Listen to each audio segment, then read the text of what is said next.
In the dawn of a new day, a girl of 13 is awakened by what sounds like marching outside her window. She pulls back her window curtain to see hundreds of soldiers marching in silence right by her family's farmhouse in Stony Brook. Yes, it may be before sunrise in Stony Brook, New Jersey, but that doesn't mean that the American army can just march through there and not be noticed. This is farm country. Farmers are up milking cows and tending to their sheep and other herd animals. The women look out the windows. They can see all those hundreds of soldiers going by as well. This is all expected. What is unexpected is, as Washington merges off or east towards the town of Princeton, General Mercer's brigade veers off a little northwest. They're going through William Clark's fields. Of course, this is winter. No plants are growing in the fields. At the same time as Mercer is headed up his way, the unexpected is that General Mahood, Colonel Mahood, his troops, 1,300 strong, are marching towards Trenton. Now, how did this happen? Well, it seems that General Cornwallis, who's still in Trenton, who doesn't know that Washington is no longer in Trenton, he's off because he's been summoned. Now they want to crush this rebellion by having these 1,300 additional soldiers on the British side. When the Americans and Mahood see each other, they both are anxious to engage. On the American side, it is General Mercer's brigade, his unit, that takes on those 1,300 men first. And you know what? They're ready for a good fight. As soon as the firing began, Washington, whose column was headed up the road, heard the shots ring out. He halted his march, turned the column around, and went toward the Clark's farms. When they reached the edge of a field where the battle had begun, some of the men were hesitant to engage. "Men," Washington called out, "there are more of us than them." The men then ran onto the field. General Mercer's men had been set upon by a British bayonet tactic. Unfortunately for Mercer, he was bayoneted 7 times. The British bayonet is a wicked weapon.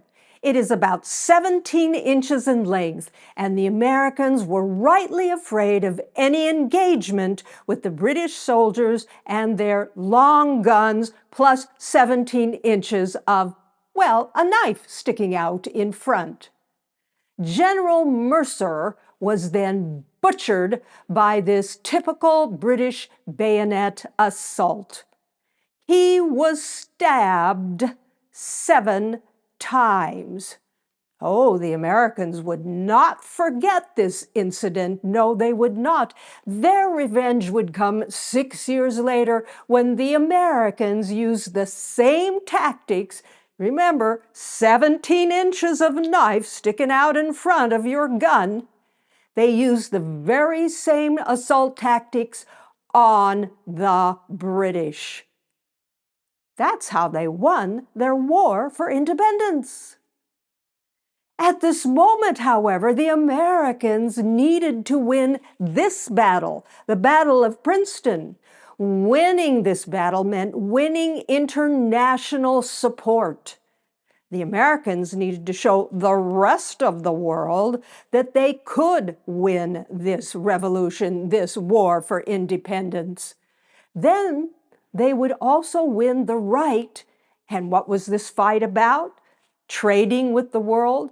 They would win that right to trade with the world, well, For example, France and Spain wanted to trade with America, but France and Spain have a problem with Britain. So they had to prove their worth, especially with France and Spain. The British of the 18th century had quite the navy, which gave them a long reach. The British Empire not only stretched from their own little island to Europe, but to Asia, to India, and to the Middle East.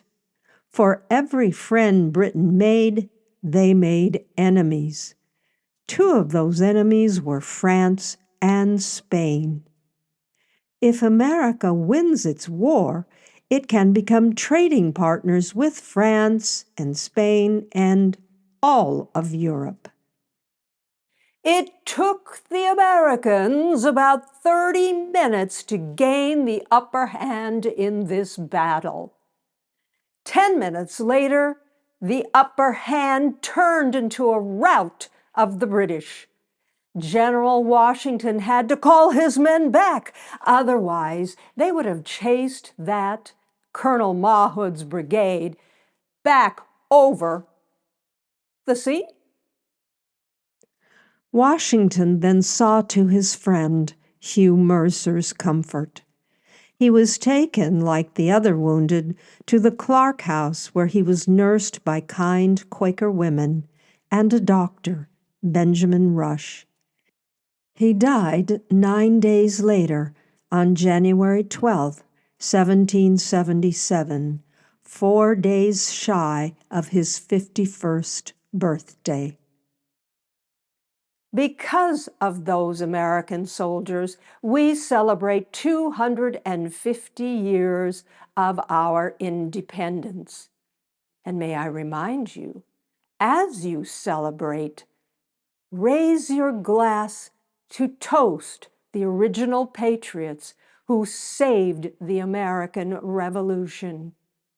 And don't forget to say a word for General Mercer, friend to General Washington, and a true martyr to our cause. Enjoy the celebration.